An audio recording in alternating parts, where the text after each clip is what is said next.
Uh, Hello everyone, welcome back. So let's start with the variation of conductance and molar conductance with dilution, because in the previous class we have started with the electrolytic conduction part. Okay, that how the conduction varies and how the what are the different terms related to that. We have seen conductance, specific conductance, then resistance. Okay, resistivity, specific conductivity. So today we'll see the variation of molar conductivity with dilution. Okay, so let's see first what is conductance and then molar conductance. Okay, conductance is what? That we have seen.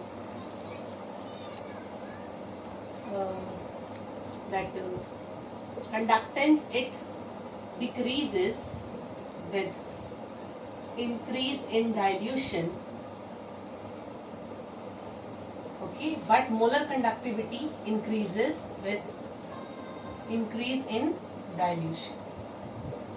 Okay, as conductance is what? Conductance is for the,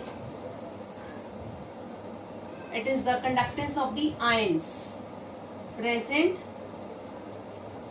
per unit volume. Fine. So on dilution, volume increases. Fine. So these ions are present per unit volume. Fine. So on dilution, volume increases. So number of ions decreases. That is per unit volume. Therefore, conductance is decreasing. Fine, but molar conductivity is for the 1 mole of electrolyte. 1 mole of electrolyte, and we know that as mathematically it is the product of kappa, that is conductivity. So specific conductance, this we are talking about specific conductance only, okay, into volume. So it's directly proportional. So when volume increases, then molar conductivity increases, because here the number of ions increases.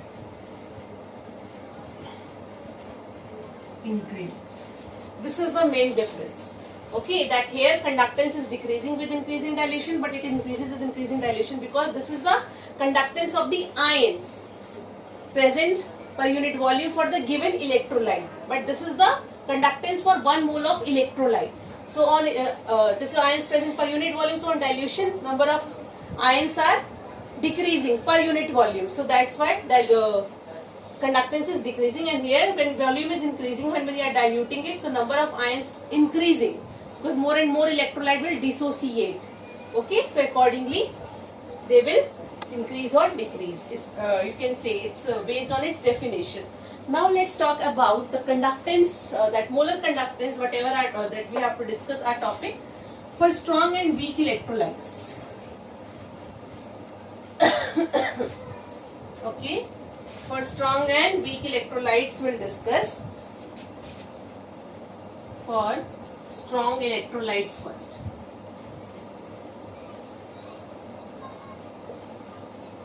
Okay.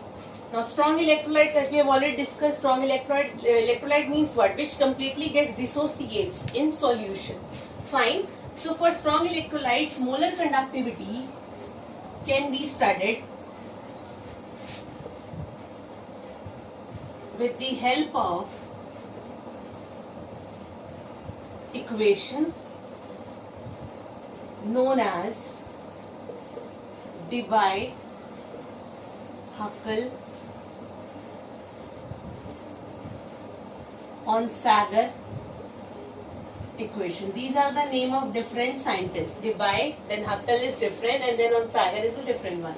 So they have given the equation, that is molar conductivity at one particular concentration is equal to molar conductivity at different concentration minus B root C. Okay, so let's see the different terms involved. So conductivity or molar conductivity will be studied by these. So let's see. This is what? Molar conductivity at given concentration. Okay. This is molar conductivity at zero concentration or at infinite dilution. And here B is a constant value. We'll see it depends on what? It's constant. Okay, it depends upon the nature of solvent and temperature, and depends upon the nature of electrolyte also, that we'll see. And C is the concentration here. Okay, so this is about the equation that this is a molar conductivity at particular concentration at the given concentration. This is at zero concentration at infinite dilution.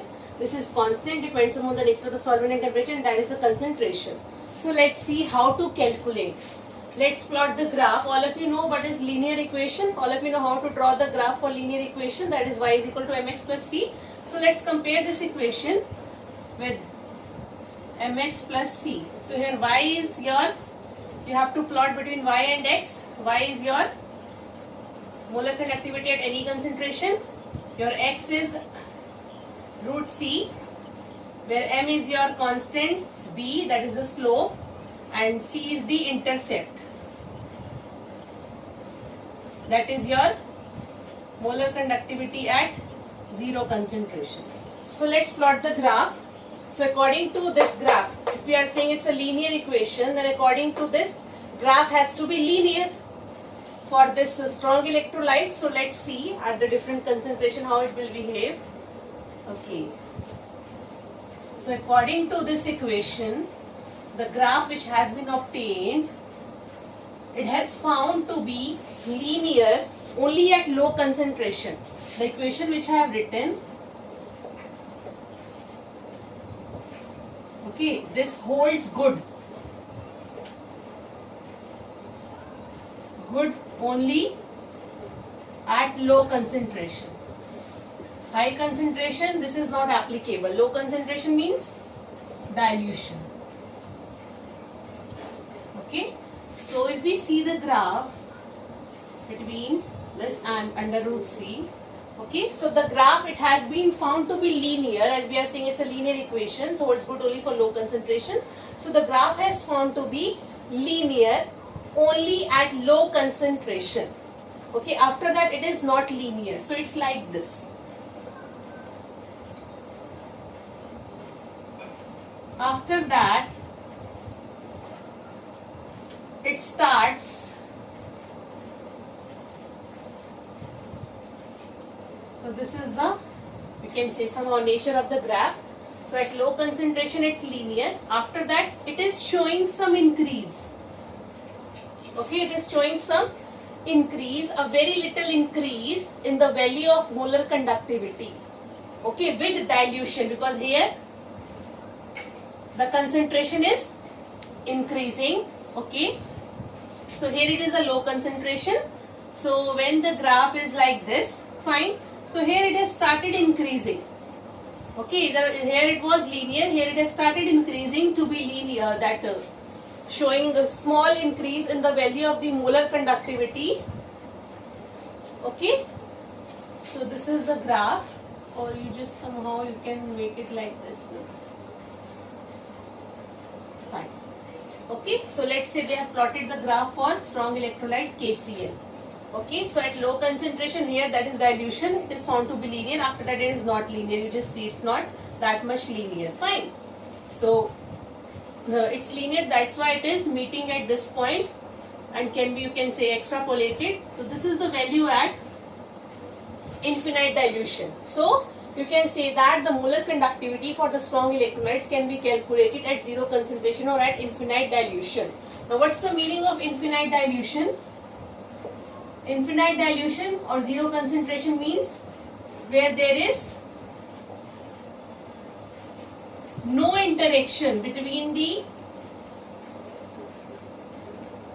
between the ions of solute and solvent.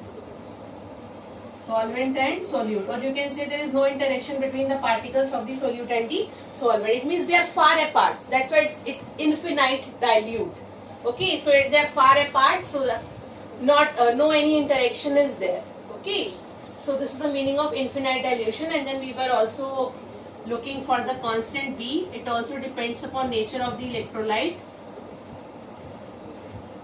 For example, let's say KCl, NaCl, NaNO3. So all they are of 1,1 type electrolyte. So the value of constant is found to be same for this. Whatever the value of constant will be there, it will be same for 1,1 type of electrolytes. How it is 1,1 type? Because we know that the charge is present on this. This is +1, -1, +1, -1, +1, -1. So like this. If charges are same, so it is a 1,1. It means same charge is present on the cation as well as anion. So this is the meaning of this. If the charges are same on both cation as well as anion, then the value of B, that is constant, it will be same for those electrolytes. Okay, I think it's clear. Okay, so let's back to the graph. So as we were discussing that at equation holds good for low concentration. So here this side is a low concentration because this side the concentration is increasing. Fine. So this is linear and its value can easily be calculated by extrapolating because it is meeting. It's a linear graph. It's the intersect. Okay. So but that's why not passing from 0. After that it is showing deviation. It's not that much linear. So that's why there is, you can say there is a small increase in the conductivity, the molar conductivity of a strong electrolyte at low concentration, that is at dilution. So here it is showing small increase. Fine. So let's discuss the nature of strong electrolyte on the basis of this. How you will explain? So what is the reason? So we can say that molar conductivity for strong electrolyte is slightly, you can say, showing slight increase in the molar conductivity. Okay. With dilution,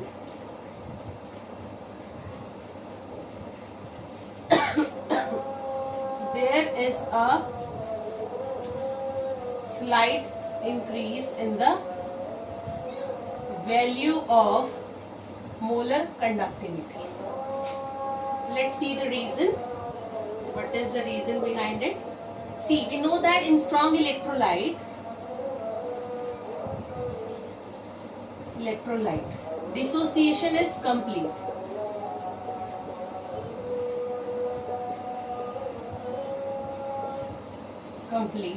At high concentration, dissociation is complete. Fine. So at high concentration, interionic attractions are more. So if interionic attractions are more, fine. So they are not allowing the ions to move. If ions they are unable to move, so in that case it will not lead to the increase in the value of conductivity. Fine. So at high concentration, interionic attractions are more, which retard the motion of the ions.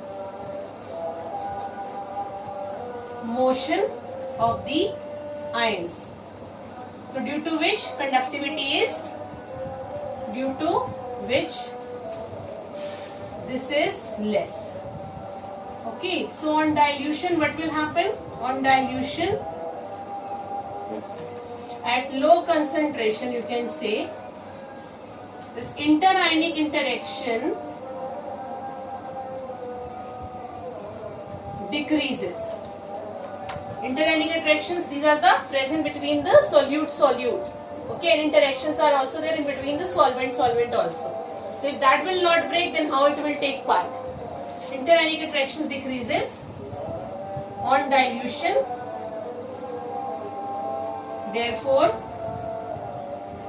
conductivity, that is molar conductivity, increases with dilution. This is the reason for strong electrolyte, as we have seen from the graph, and the value can be calculated from the graph. So this value can be calculated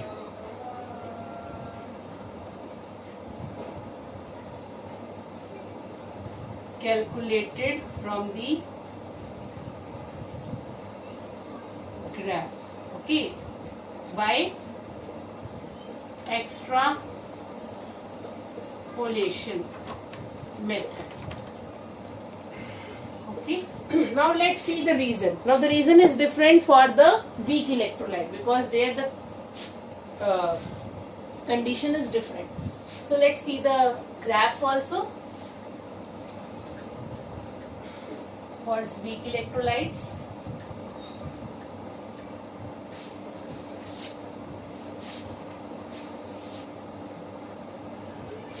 So for weak electrolytes.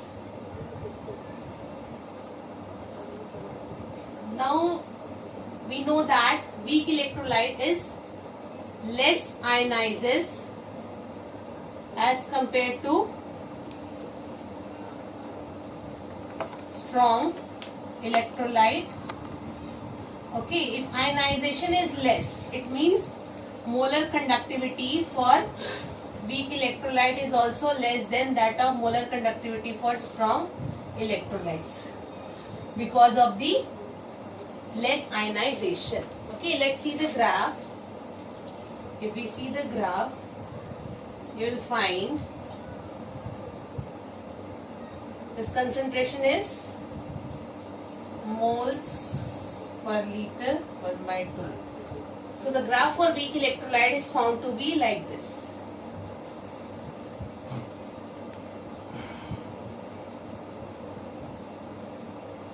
Like this.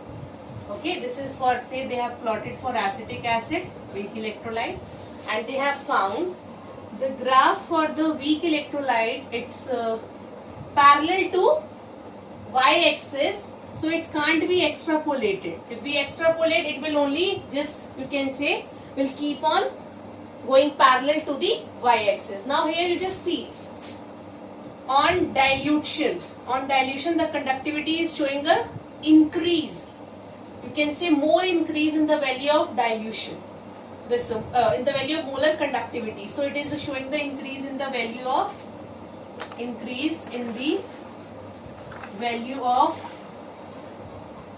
this with dilution.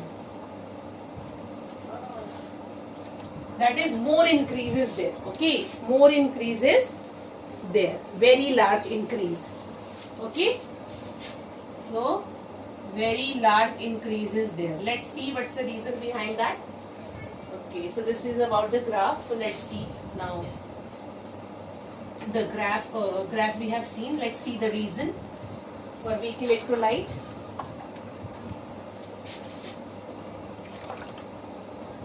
Now for weak electrolyte we know that at high concentration dissociation is not complete. Okay, so on dilution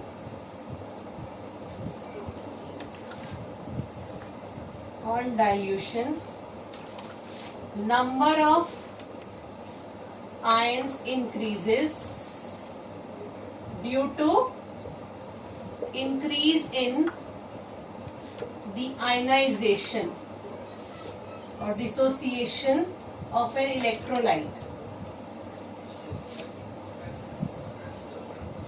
Okay, so if number of ions will increase, then it's obvious that conductivity increases with increase in dilution. So this is the reason for weak electrolyte, and the value of this cannot be calculated. From the graph, as you have seen, cannot be calculated from the graph by extrapolation method, as it is parallel, so it is not going to meet anywhere. Okay, from the graph by extrapolation method. So for this, how we will calculate them? So we will calculate with the help of another method. So its value will be calculated by Colrush law. He has studied the about the different ions and discrete ions and anions, and generalized that form in the form of law Colrush. So studied by the Colrush, by the help of Colrush law, we will calculate the value of molar conductivity of weak electrolytes at infinite dilution. So let's see how. Fine. So this is all about the variation of molar conductivity for weak electrolytes as well as for strong electrolytes. Fine. I hope I am clear till here. Okay. So till then, thank you and have a nice day.